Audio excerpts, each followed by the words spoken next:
Pare ko, magkapil tayo dahil maganda po yung topic natin ngayon at pag-uusapan po natin kung alin po sa dalawa yung matipid na motor. Ito po bang scooter na DeBelt o kaya naman po itong Decadena. So ito maganda po ito for future reference kung gusto po natin makabili at makagamit ng matipid na motor. Pagkukumpare po natin na isang brand lang po na motor which is itong Honda upang hindi po gumulo. At ang unang salpukan po natin ay itong Honda Click 125 versus Honda TMX Alpha 125. Ito magkaiba po yung dalawang motor na to dahil yung isa po ay scooter at yung isa naman po ay pang business class na motor. Yung isa po ay FI or fuel injected, yung isa naman po ay dekarburador, yung isa po ay automatic o DeBelt, yung isa naman po ay manual at Decadena. Ito malalaman po natin kung alin po sa dalawang to yung matipid na motor.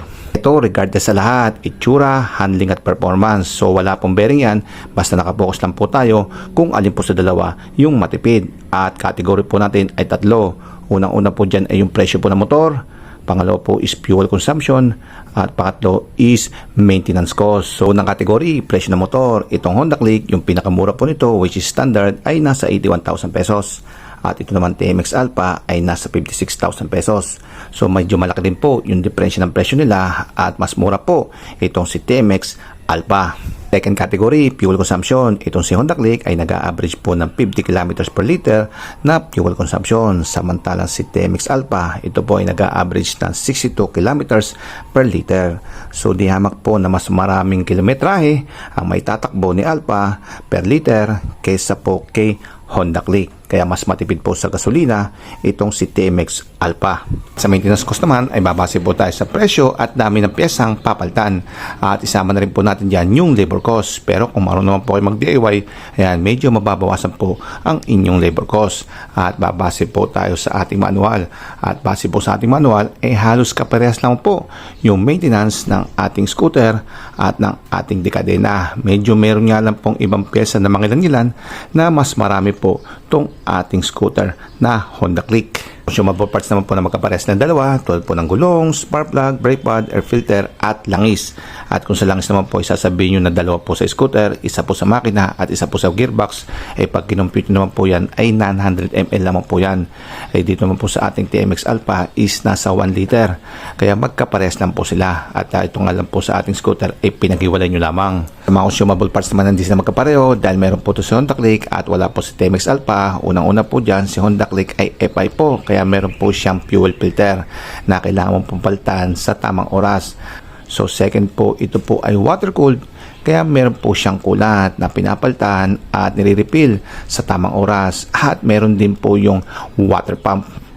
And lastly, CVT. Ito, hindi ka lang po marunong maglinis. Ayan, talo ka na agad sa labor cost. Dahil sa mga Decadena, ayun, brush-brush lang po yun na sabon na tubig, okay na. Ito, kailangan nyo pa po itong buklatin at isa-isayin yung mga pyesa.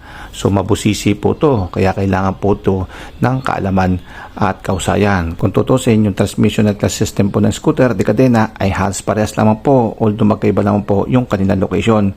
Itong sa scooter, ayan po yung kanyang CVT. So, nasa labas po yan. Pati po yung kanyang gearbox o transmission gear. Dito naman po sa mga Decadena ay nasa loob at kasama po yung sa loob ng makina. Kaya safe na safe, hindi po siya prone sa dumi at alikabok. At the same time, ito po ay wet clutch kaya hindi po ito nag-iinit at hindi po siya basta-basta nauupod. Kaya halos taga naman po tumatagal itong ating mga clutch at gear sa ating mga Decadena motor. Samantalang itong ating CVT ay nasa labas po ito kaya prone po siya sa dumi at alikabok at sama ko na rin po dyan yung tubig. So dry clutch po siya kaya prone din po siya sa wear and tear o mas mabilis po siyang masisira. So kaya dapat po dito ay malimit po yung ating pagbubukas upang linisin at gasahan po yung kanyang mga bearing. So mas malimit po, ibig sabihin is mas marami po kayong labor cost. Kung hindi po kayo marunong, ayan, talo po talaga kayo.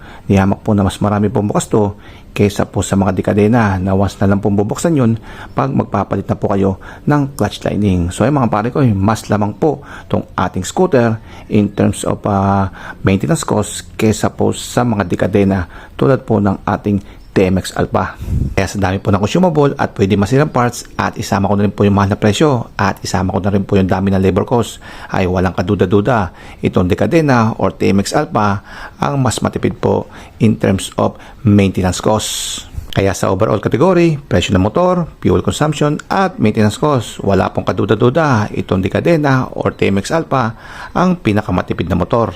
Teka po, may nagrereklamo. Pare ko, masyado malayo yung pinagkumpara mo. Di hamak na mas lamang talaga dyan yung Honda Click. Naka-digital panel, naka-fuel injected, at naka-water cooled.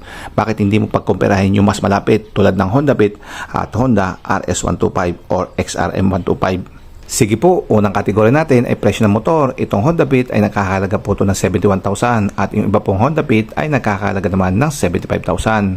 Samantalang to si Honda RS125 at XRM125, ito po ay nakakahalaga ng 71,000 at yung iba naman po ay nakakahalaga din ng 75,000. So it's a tie. Second po natin is fuel consumption. Itong si Honda Beat, ang kanyang fuel consumption ay 63 kilometers per liter.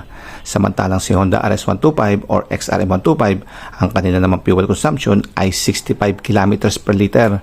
So medyo lumamang lang po ng 2 kilometro itong si Honda RS125 at si XRM125, pero para sa akin po kunting-kunti lamang po yon. Kaya kino-consider ko po itong it's a tie.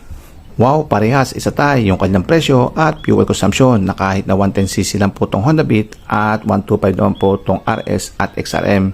Siguro naman po dito sila magkakatalo sa maintenance cost. Halos parehas lang po ang dalawang motor na to. Parehas po silang FI at air cooled. At yung pagkakaiba lang po nila, itong Honda Beat, ito po ay scooter at CBT. Ito namang RS at XRM125, ito naman po ay Decadena. So CBT versus Decadena ang labanan. Unahin na po natin ito CBT. Matrabaho po siya dahil madalas po yung cleaning at greasing. Kaya madami din po labor cost. At dry clutch po siya. Kaya mabilis po yung kanyang wear and tear.